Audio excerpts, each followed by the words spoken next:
Hello guys, good morning. Ito nga po pala, sabayan nyo ako sa aking pagluluto ng humba, pork humba and tilapia po. Ayan, 2 pirasong tilapia. Yun po kasi yung nirequest nila na ulam. Pero sa akin po yung tilapia, kanila yung pork humba.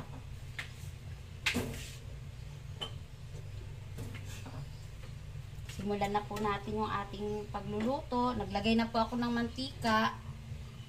Tapos, ilalagay ko na rin po itong, wait lang, susod natin para makita nyo. Lalagay ko na rin po yung bawang. Bawang po. Patay yung kalan ko. Bawang.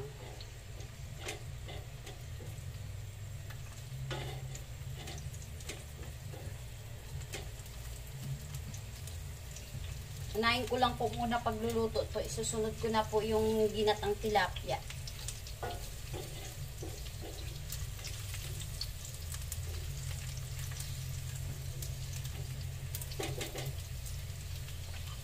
Tapos isusunod ko na rin po yung yung sibuyas.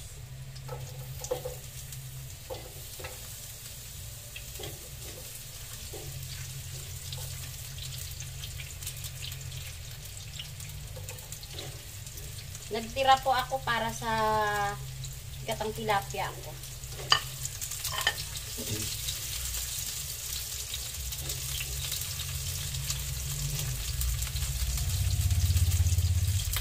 Low lang natin ang apoy. Lalagay ko na nga po pala yung pork. Gusto ko po dito sa pork kasi na to, ginigisa. Yung kadalasan po kasi ng humba, ano po yan, minamarinate. Ako po kasi gusto ko yung ginigisa para yung mawala-wala yung lansa.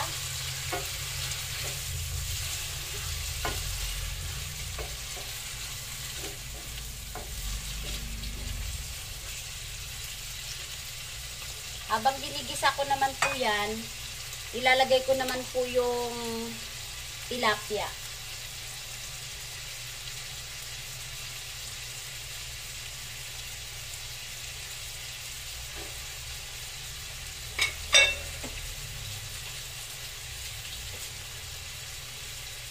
Gagawin ko po sa tilapia, ipapaksiw ko po muna siya sa suka. Ilalagay ko na po yung bawang.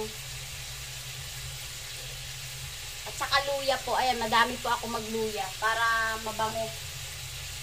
Nakakawala din talaga ng lansa yung luya din. Sasabay ko na rin po yung sili. Kasi madali lang po kasing maluto yung tilapia.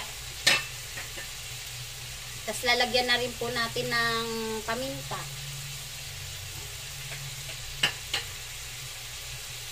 Tapos lalagyan po natin ng kunting tubig. Adobo po yan sa gata. Tapos lalagyan ko na rin ng kunting toyo.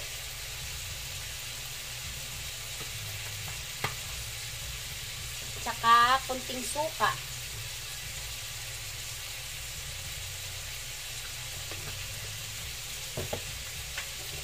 Ano na po natin. Buksan na natin yung Tapos lagyan po natin ng kunting asin. Okay na po yan.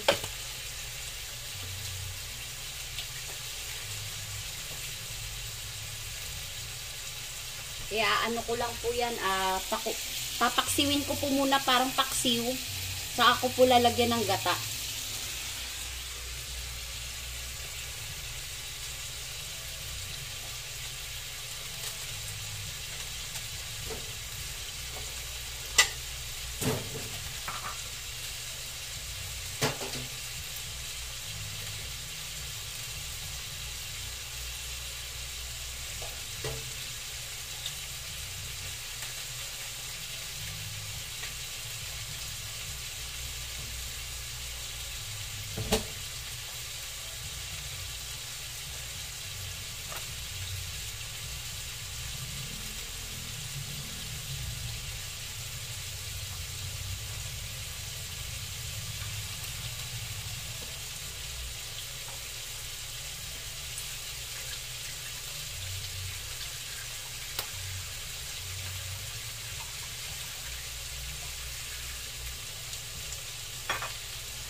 Ito na po pala yung gata, ilalagay ko mamaya.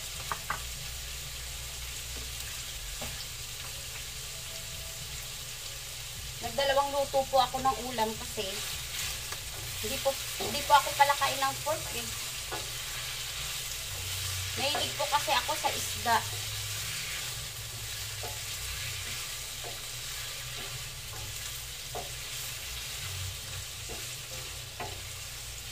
Yan, mamula-mula na siya. Mas madali sanang maluto to guys kung mayroong takip yung aking kawali. Di pa po kasi ako nakahanap ng takip nito na match dito talaga.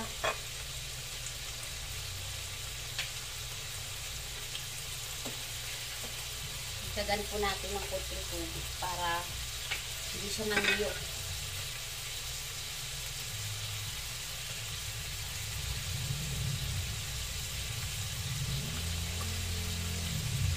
Lalagyan ko na rin po pala ito ng toyo.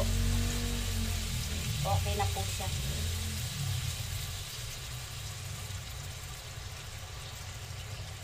Yung humba po kasi parang adobo lang po yan na nilagyan ng asukal.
So, binabaliktad ko parang yung baba, maano din siya sa suka.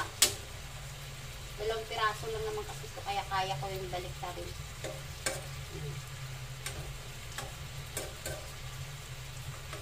Gusto ko po kasi pag nagpaksiw talaga ako ng, pag naggata ako ng isda, katulad yan, parang mambakol. Pag naggagata ako, pinapaksiw ko muna talaga.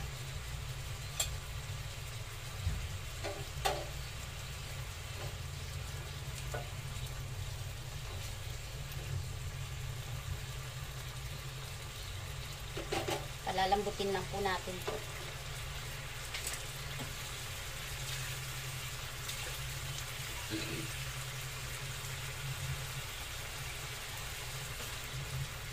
Ilagyan ko lang po ng tubig para lumambot po siya ng gusto. Tapos lalagyan ko na rin po pala ng paminta.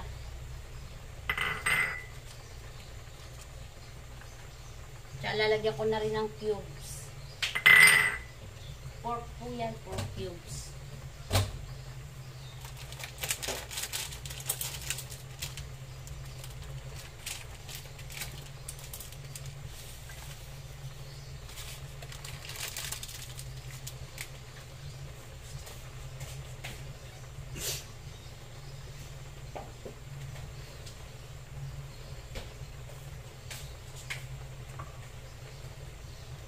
Na natin kumulo at lumambot yung baboy, saka po ako maglagay ng suka. Kasi pag nilagyan po agad ng suka, ito makunat.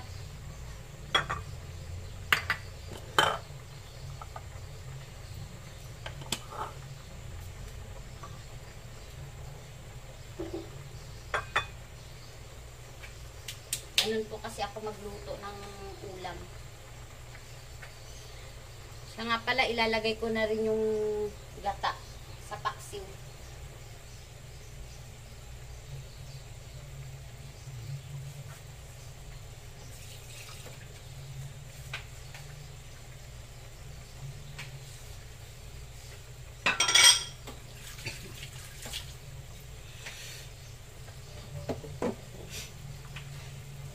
Tsaka maglalagay na rin po pala ako ng kunting betchin.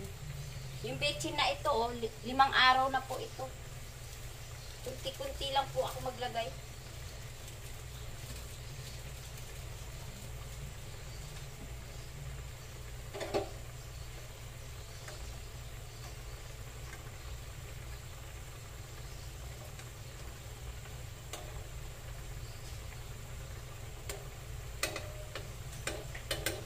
Ako po kasi, pag hindi ko gusto yung ulam, nagluluto ako ng ibang ulam ko. Yung gusto ko. Kasi yung gusto ko, ayaw nila. Yung gusto nila, ayaw ko naman.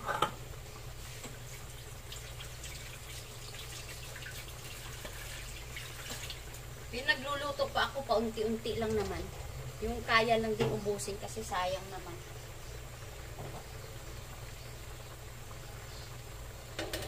Lalagay na nga po pala ako ng asukal.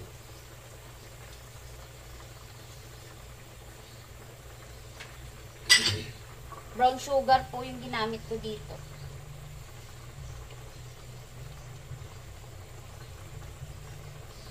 Palalambutin lang po natin. Wala po kasi talaga akong hanap na takip.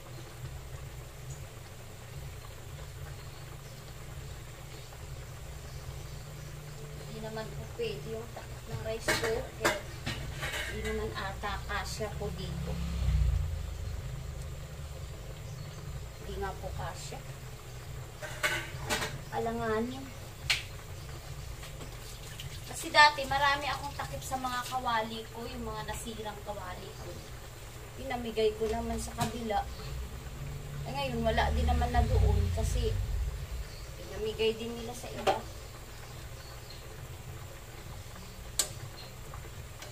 Ito na po yung ating gatang tilapia. Paluto na po. Tingnan nyo. Pag hindi ko po nilagay yung sili, sinabay kanina sa pagpaksing, hilaw pa din yung sili. Luto na yung isda. Yan.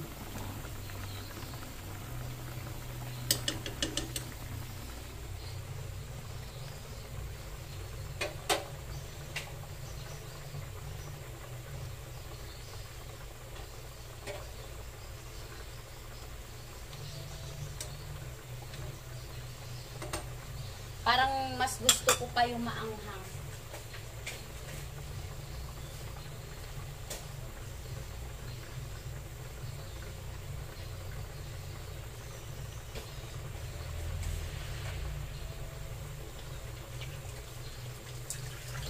Okay lang po kasi ako naman ang kakain. Lalagyan ko po ng sili yung aking pinaksiw na tilapia.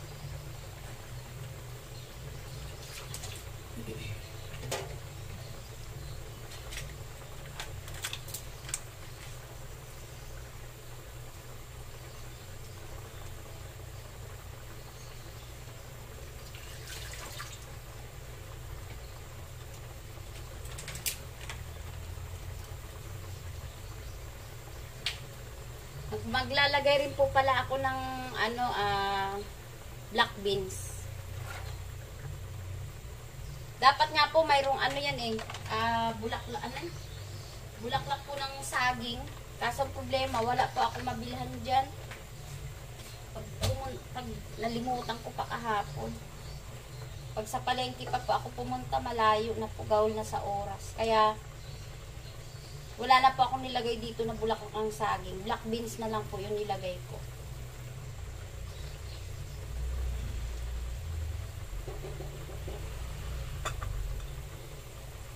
Ito na yung ating gatang tilapia.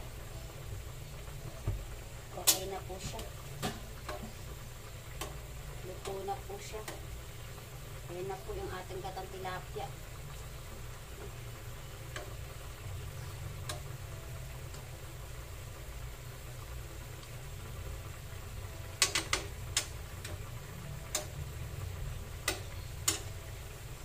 Tikman na po natin.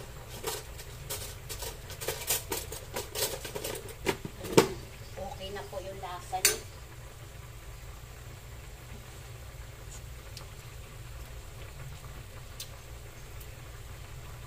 Okay na po. Sarap.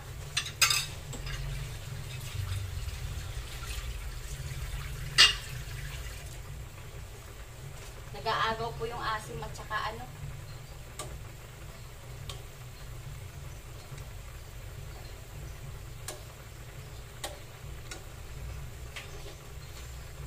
gusto ko yung medyo malapot pa yung ano, yung gata. Mas gusto ko yung medyo malapot-lapot pa. Konti. Tarin natin. Ang sarap kasi pag malapot-lapot. Pero yung lasa niya po, okay na po siya. Okay na po yung lasa niya. Medyo mapula po yung gata ko kasi naglagay po ako ng toyo. Gusto ko po kasi yung lasa ng ano. Okay na po siya.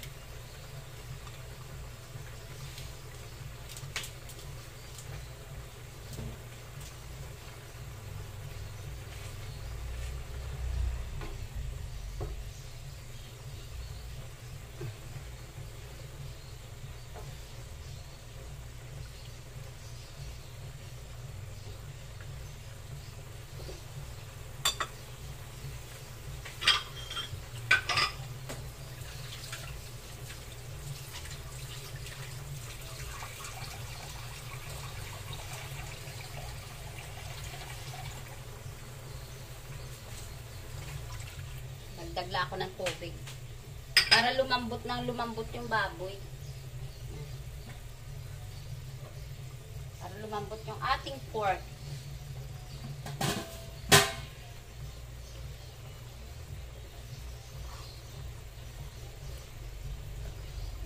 Ayan na po. Yung ating humba. Hayaan lang po nating medyo manuyo-nuyo yan hanggang sa lumambot yung ating pork. Tapos ito naman yung aking tilapia. Okay na po ito. Papatayin ko na. Kanina pinatay ko pero parang nakukulangan ako sa lapot ng gata. Gusto ko po kasing medyo malapot-lapot. Kaya nagkulay ganyan po siya kasi naglagay po ako ng toyo. Pinaksiw ko po muna siya. Ayan na po siya. Luto na. Okay na po. Ito na lang yung aantayin nating maluto. Yung pork humba.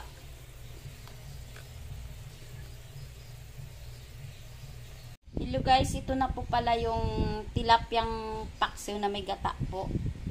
At saka ito na rin po yung pork humba na niluto ko ngayong araw po.